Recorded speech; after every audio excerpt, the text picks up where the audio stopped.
والصلاة والسلام على سيد الرسل وخاتم الأنبياء. اللهم صل على سيدنا ومولانا محمد وعلى آل سيدنا ومولانا محمد وبارك وسلم ثم صل عليه. عن واثلة رضي الله تعالى عنه قال: لقيت رسول الله صلى الله تعالى عليه وسلم قلت: تقبل الله منا ومنكم. قال: نعم، تقبل الله منا ومنكم. أو كما قال النبي صلى الله تعالى عليه وسلم.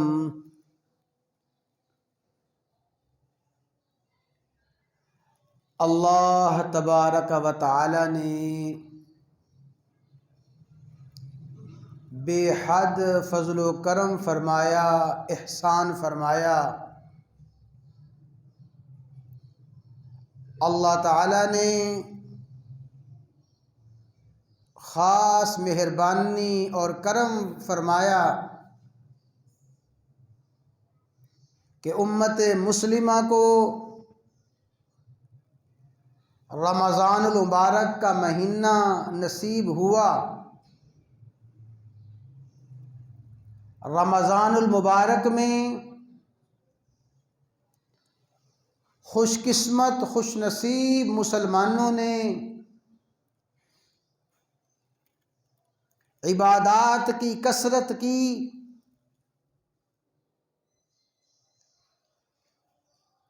رمضان المبارک میں روزے رکھے،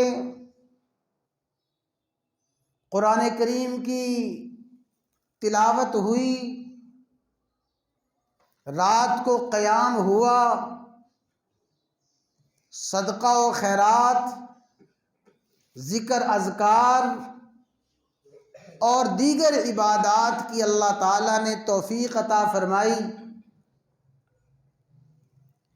پھر اللہ تعالیٰ نے ان عبادات کی تکمیل پر اور ماہ رمضان کی تکمیل پر آج کا دن نصیب فرمایا. آج کا جو دن ہے، عید کا جو دن ہے، اس عید کی حقیقت کیا ہے اور اس عید کی خوشی کس وجہ سے ہے، اور یہ عید کی مسرتیں اور یہ عید کی رونقیں اور یہ زیب و زینت اور یہ بہاریں، یہ سب کچھ کس وجہ سے ہے؟ عید کی خوشی کا مقصد کیا ہے؟ عید کی مسرت کی غرض و غایت کیا ہے؟ اس بات کو اچھی طرح سمجھنا چاہیے. یاد رکھیں، عید صاف ستھرے نئے کپڑے پہننے کا نام نہیں ہے، اپنے جسم کو معطر صاف ستھرا کرنے کا نام عید نہیں ہے،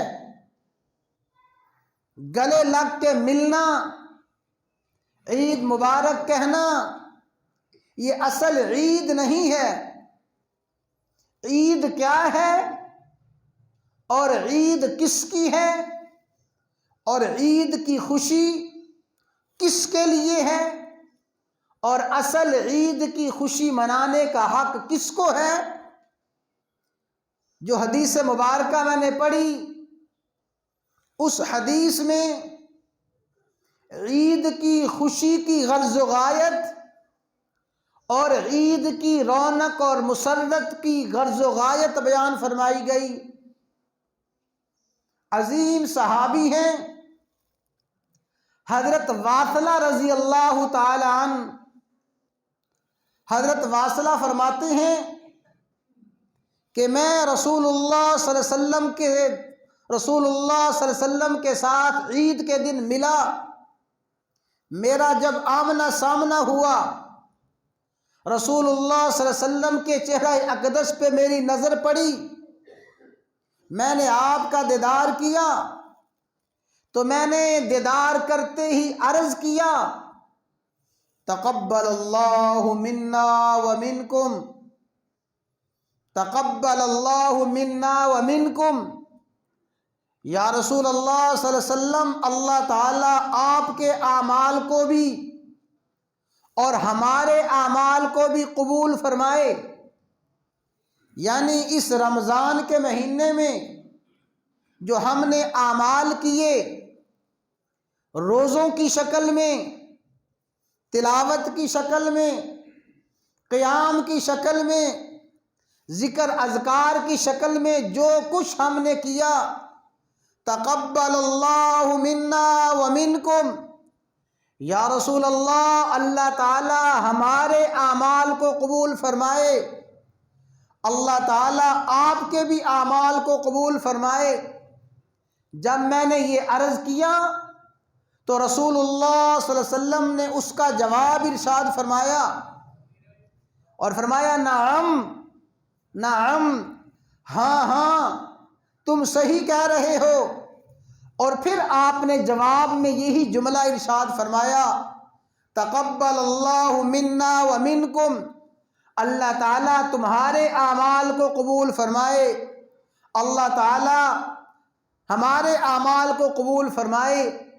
یہ جو جملہ ہے تقبل اللہ منا ومنکم، میں عرض کرنا چاہتا ہوں یہ جملہ عید کی خوشی کی غرض و غایت کو بیان کرتا ہے، عید کی مسرت، عید کی رونق کو بیان کرتا ہے کہ عید کی خوشی کس لیے ہے، عید کی مسرت، عید کی رونق اور یہ زیب و زینت کس لیے ہے۔ اس ایک جملے میں عید کی خوشی کی حقیقت اور فلسفہ بیان فرما دیا گیا ہے۔ اور پھر روایات میں آتا ہے کہ صحابہ کرام رضوان اللہ تعالی علیہم اجمعین کا بھی یہی دستور اور صحابہ کا بھی یہی طریقہ تھا۔ جب صحابہ کرام عید کے موقع پہ ایک دوسرے کو ملتے تھے تو عید کے موقع پہ ملتے ہوئے مبارکباد انہی الفاظ میں کہتے تھے اور انہی الفاظ میں عید کی مبارک دیتے تھے تقبل اللہ منا ومنکم۔ دوسرا بھی جواب میں کہتا تقبل اللہ منا ومنکم۔ صحابہ کرام رضوان اللہ تعالی علیہم اجمعین کا بھی یہی طرز اور یہی طریقہ تھا۔ اور ایک تابعی وہ فرماتے ہیں کہ عید کے دن میں خلیفہ وقت، جسے دنیا عمر ثانی کہتی ہے، دوسرا عمر، حضرت سیدنا عمر بن عبدالعزیز رحمہ اللہ تعالی عید کی نماز سے فارغ ہوتے ہیں۔ جب عید کی نماز سے فارغ ہوئے، میں نے عمر بن عبدالعزیز سے عرض کیا، آگے بڑھ کے عرض کیا تقبل اللہ منا ومنکم۔ عمر بن عبدالعزیز نے بھی جواب میں فرمایا تقبل اللہ منا ومنکم۔ سب سے پہلی بات تو یہ یاد رکھیں اور اس بات کو ذہن میں بٹھائیں کہ عید کا جو مسنون طریقہ ہے، یعنی عید کی مبارکباد اور عید کے مبارکباد کہنے کا مسنون طریقہ، وہ یہی الفاظ ہیں۔ ان الفاظ کو یاد کیجئے اور ان الفاظ کو عام کیجئے اور انہی الفاظ کے ذریعے اپنے مسلمان بھائی کو عید مبارک کہیے تقبل اللہ منا ومنکم، اور جواب میں بھی سننے والا یہی الفاظ کہے تقبل اللہ منا ومنکم۔ کوئی الفاظ مشکل نہیں ہے۔ تو عید کی مبارکباد دینے کا مسنون طریقہ یہ الفاظ ہیں۔ اس کے ساتھ ساتھ ان الفاظ کا مفہوم سمجھیے، کیا معنی؟ تقبل اللہ منا، ہم نے جو اعمال کیے ہیں اللہ تعالی ہمارے اعمال کو قبول فرما لے۔ وَمِنْكُمْ، اور اے میرے بھائی جو اعمال تم نے کیے ہیں اللہ تعالیٰ تمہارے اعمال کو بھی قبول فرما لے۔ جواب میں بھی یہی کہا جائے گا کہ جو اعمال ہم نے کیے اللہ تعالیٰ ہمارے اعمال کو قبول فرمائے، اور جو اعمال تم نے کیے اللہ تعالیٰ تمہارے اعمال کو قبول فرمائے۔ گویا عید کی خوشی، عید کی مسرت، عید کی رونق اور زیب و زینت اس شخص کے لیے ہے جس کے ماہ رمضان میں کیے ہوئے اعمال اللہ تبارک و تعالیٰ قبول فرما لے۔ جس کے رمضان کے روزے قبول ہو گئے اس کی آج حقیقی عید ہے۔ جس کا رات کو قیام قبول ہوا آج اس کی حقیقی عید ہے۔ جس کا رمضان میں تلاوت کرنا، ذکر اذکار کرنا قبول ہوا آج اس کی اصل عید ہے، اس کی اصل خوشی یہی ہے۔ تقبل اللہ منا ومنکم، اللہ تعالی ہمارے تمہارے اعمال کو قبول فرما لے۔ میرے بھائیوں، اس بات کو اچھی طرح ذہن میں بٹھائیں، خوب اچھی طرح ذہن میں بٹھائیں۔ اگر کوئی شخص اعمال کے پہاڑ بھی لے کے آئے، قیمتی سے قیمتی اعمال، وزنی سے وزنی اعمال کر لے، ایک تلاوت نہیں، ایک مرتبہ قرآن کی تلاوت نہیں، سینکڑوں مرتبہ قرآن کی تلاوت مکمل کرے، روزے رکھ لے، صدقہ خیرات کر لے، جتنے بھی نیک اعمال ہیں ان کی کثرت کر لے، ان اعمال کا اس وقت تک کوئی فائدہ نہیں ہے جب تک وہ اعمال اللہ تبارک و تعالیٰ کی بارگاہ میں قبول نہ ہو جائیں۔ جو اعمال قبول نہ ہوں ان اعمال کا کوئی فائدہ نہیں۔ سیدنا ابراہیم خلیل اللہ علیہ السلام جو اللہ تبارک و تعالیٰ کے اولو العزم نبی ہیں، صرف نبی ہی نہیں ہیں، انبیاء کے باپ ہیں۔ ابراہیم علیہ السلام وہ عظیم نبی جو پوری کائنات میں دوسرے درجے کی شخصیت ہیں، اللہ کی پوری مخلوق میں سیدنا و مولانا محمد الرسول اللہ صلی اللہ علیہ وسلم کے بعد سب سے زیادہ مقام اور مرتبے والی شخصیت ابراہیم خلیل اللہ علیہ السلام ہیں، اور اللہ نے وہ مقام عطا فرمایا۔ ابراہیم علیہ السلام خود بھی نبی، ابراہیم علیہ السلام کے دو بیٹے اسماعیل اسحاق علیہ السلام نبی، اور ابراہیم علیہ السلام کے پوتے یعقوب علیہ السلام اللہ کے نبی، ابراہیم علیہ السلام کے پڑپوتے یوسف علیہ السلام اللہ تعالیٰ کے نبی، اور سنیں کم و بیش 4,500 انبیاء، ہاں 4,500 انبیاء اللہ تعالیٰ نے ابراہیم علیہ السلام کی پشت میں سے پیدا فرمائے۔ اتنے عظیم مرتبے والے، اتنے عظیم درجے والے اپنے بیٹے کے ساتھ مل کے ایک عظیم عمل کر رہے ہیں۔ معمولی کام نہیں، بہت بڑا عمل کر رہی ہیں۔ حضرت ابراہیم علیہ السلام، اسماعیل علیہ السلام، دونوں باپ بیٹا، قرآن کہتے ہیں وَإِذْ يَرْفَعُ إِبْرَاهِيمُ الْقَوَاعِدَ مِنَ الْبَيْتِ وَإِسْمَاعِيلُ، ابراہیم اور اسماعیل علیہ السلام دونوں اللہ کے گھر کی تعمیر کر رہے تھے۔ کس گھر کی؟ بیت اللہ کی، خانہ کعبہ کی۔ آپ ذرا غور فرمائیں کہ عمل کرنے والا کتنا اونچا درجے والا ہے، اور جو معاونت کرنے والا ہے وہ بھی اتنا عظیم نبی ہے۔ دونوں عظیم نبی، اور عمل کتنا بڑا؟ خانہ کعبہ کی تعمیر۔ عمل کتنا بڑا؟ بیت اللہ کی تعمیر۔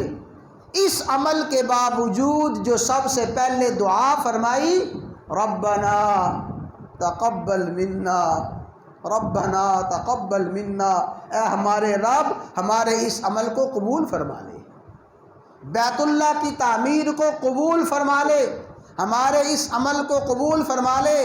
تو حضرات گرامی، جتنا بڑا عمل ہو، بڑے سے بڑا، عظیم سے عظیم عمل ہو، اگر اللہ نہ کرے وہ عمل قبول نہ ہو، اس عمل کا ہرگز کوئی فائدہ نہیں ہے۔ آخری بات میں عرض کرنا چاہتا ہوں، اللہ تعالیٰ عمل کس کا قبول فرماتے ہیں اور عمل کے قبول ہونے کی علامت اور نشانی کیا ہے؟ کیسے پتہ چلے کہ اس شخص کا عمل قبول ہوا اور عمل کیسے قبول ہوگا؟ اللہ تعالیٰ نے قرآن کریم میں دو ہستیوں کا ذکر کیا، نبأ ابنی آدم بالحق، آدم علیہ السلام کے دو بیٹے حابیل اور قابیل، وہ دونوں اپنا ایک عمل اللہ کی بارگاہ میں پیش کرتے ہیں۔ ایک نے یہ عمل پیش کیا کہ ایک دمبا اللہ کی بارگاہ میں لا کے پیش کر دیا، ایک نے کچھ اناج لیا اللہ کی بارگاہ میں پیش کر دیا۔ دونوں نے اپنا اپنا عمل اللہ تعالیٰ کے حضور پیش کیا۔ اللہ تعالیٰ فرماتے ہیں فَتُقُبِّلَ مِنْ أَحَدِهِمَا، اللہ تعالیٰ نے ایک بیٹے کے عمل کو، نیکی کو قبول کر لیا، اور وہ بیٹا خوش قسمت خوش نصیب حابیل تھا۔ اللہ تعالیٰ نے حابیل کے عمل کو، حابیل کی نیکی کو قبول فرمایا۔ وَلَمْ يُتَقَبَّلْ مِنَ الْآخَرِ، دوسرا بیٹا قابیل، اس کی نیکی قبول نہ ہوئی۔ نیکی دونوں نے کی، عمل دونوں نے کیا، اجر اور ثواب کی نیت سے کیا، دونوں نے کیا، لیکن فَتُقُبِّلَ مِنْ أَحَدِهِمَا، ایک کا عمل قبول اور دوسرے کا عمل مردود۔ آگے سنیے، فرمایا انما يتقبل اللہ من المتقین، اللہ تعالیٰ اس شخص کے عمل کو قبول فرماتا ہے جو عمل کرتے کرتے اللہ تعالیٰ سے ڈرتا رہتا ہے، عمل کرتا رہے، ڈرتا رہے۔ وہ اللہ بڑا بے نیاز ہے، وہ میرے عمل کا محتاج نہیں ہے، وہ میرا عمل قبول کر لے اس کی بڑی مہربانی، میرا عمل قبول کر لے اس کی نوازش ہے، اس کا احسان ہے۔ اللہ تعالیٰ عمل اس کا قبول کرتے ہیں جو عمل کرے اور عمل کرتا کرتا ڈرتا رہے، اللہ تعالیٰ کی بارگاہ میں دعائیں کرتا رہے، یا اللہ میرے عمل کو قبول فرما۔ اپنے عمل پہ گھمنڈ نہ ہو، غرور نہ ہو، ریاکاری نہ ہو، دکھلاوا نہ ہو، شہرت نہ ہو۔ تو فرمایا اللہ تعالیٰ اس کا عمل قبول فرماتے ہیں، اس کے روزے، اس کا قیام، اس کی تلاوت، اس کا ذکر اذکار۔ انما یتقبل اللہ من المتقین، جو عمل کرتا کرتا اللہ تعالیٰ سے ڈرتا رہتا ہے، عمل اس کا قبول ہوتا ہے۔ اور جس کا عمل قبول ہو جاتا ہے، جس کا عمل قبول ہو جاتا ہے، اللہ تعالیٰ نے پھر آگے وہ سارا واقعہ بیان فرمایا۔ عمل قبول ہو گیا، عمل قبول ہونے کا اثر کیا ہوا، اس کی شخصیت میں تبدیلی کیا آئی؟ وہ بھائی، سگا بھائی کہتا ہے لَأَقْتُلَنَّكَ، قابیل کہتا ہے بھائی سے لَأَقْتُلَنَّكَ، میں تجھے قتل کر دوں گا، میں تجھے جان سے مار ڈالوں گا، تیرا عمل قبول ہوا، میرا قبول نہیں ہوا۔ یعنی جس کا عمل قبول نہیں ہوا تھا وہ گھمنڈ میں آ گیا، غرور میں آ گیا، اکڑ میں آ گیا، اس کی نافرمانی اور بڑھ گئی۔ سنیں، جس کا عمل قبول نہیں ہوا اس کی نافرمانی اور بڑھ گئی، اس کی معصیت، اس کا گناہ اور بڑھ گیا۔ اور جس کا عمل قبول ہوا تھا وہ کہنے لگا ما لئن بسطت الی یدک لتقتلنی، اے میرے بھائی اگر تو مجھے مارنے کے لیے اپنا ہاتھ آگے بڑھائے گا، مجھے مارنا چاہے گا، ما انا بباسط یدی الیک، میں اپنا ہاتھ نہیں بڑھاؤں گا، میں تجھے قتل نہیں کروں گا، تو مجھے قتل کر لے، تو میرے خون سے اپنے ہاتھ رنگین کر لے لیکن میں تجھے قتل نہیں کروں گا، انی اخاف اللہ رب العالمین، میں تو رب العالمین سے ڈرتا ہوں، اس کا خوف میرے دل میں ہے۔ جس کا عمل قبول ہوا اس کا کردار دیکھیں، جس کا عمل مردود ہوا اس کا کردار دیکھیں۔ بھئی جس کا عمل قبول ہو جاتا ہے، عمل قبول ہونے کے بعد اللہ کی اطاعت، اللہ کی فرما برداری بڑھ جاتی ہے، جس کا عمل مردود ہوتا ہے اس کی معصیت اور نافرمانی بڑھ جاتی ہے۔ یہ حابیل اور قابیل کا واقعہ ذہن میں رکھیں، عمل کی قبولیت کیسے ہوتی ہے اور عمل کی قبولیت کے نتائج کیا ہوتے ہیں، اللہ تعالیٰ نے اس واقعہ میں اس پوری بات کو بیان فرمایا ہے۔ اور وہ جو شروع کی بات میں عرض کر کے بات ختم کرتا ہوں، فرمایا یہی دعا کرو، تقبل اللہ منا ومنکم، اللہ تعالیٰ ہمارے اعمال بھی قبول فرمائے، اللہ تعالیٰ تمہارے اعمال بھی قبول فرمائے۔ یہ اعمال کی قبولیت ہی میرے بھائیوں اصل خوش قسمتی ہے، خوش نصیبی ہے۔ آج جو شخص نئے کپڑے نہ پہنے اس کے لیے کوئی ندامت نہیں ہے۔ آج جو شخص مہنگے سے مہنگا کپڑا، مہنگے سے مہنگا جوتا نہ پہنے اس کے لیے کوئی ندامت نہیں ہے۔ آج جو شخص بڑی زیب و زینت آراستہ پیراستہ نہ ہو اس کے لیے کوئی ندامت نہیں ہے۔ ندامت اس کو ہے جس کی زندگی میں رمضان کے روزے آئے پھر بھی اس نے روزے نہ رکھے، آج اس کے لیے یوم عید نہیں یوم ندامت ہے۔ جس کی زندگی میں قیام اللیل کا موقع آیا، تراویح کا موقع آیا، تہجد کا موقع آیا، سحری کا موقع آیا، قرآن کی تلاوت کا، ذکر اذکار کا، دعا کا موقع آیا، وہ اس سب کچھ سے محروم رہا۔ رب کی قسم آج اس کے لیے یوم عید نہیں یوم حسرت ہے، یوم ندامت ہے، یوم پریشانی ہے۔ عید اسی کی ہے، خوشی اسی کے لیے ہے، مسرت اسی کے لیے ہے جس کو اللہ تعالیٰ نے اعمال کی توفیق عطا فرمائی۔ جب اعمال کی توفیق ہوگی اللہ کی رحمت سے امید رکھنا چاہیے کہ اللہ تعالیٰ اعمال کو قبول بھی فرما دیں گے۔ تو اللہ تعالیٰ پوری امت مسلمہ کے اعمال کو قبول فرمائے۔ جو ہم نے وقت طے کیا تھا وقت ہو چکا ہے، صفحہ درست فرمائیں۔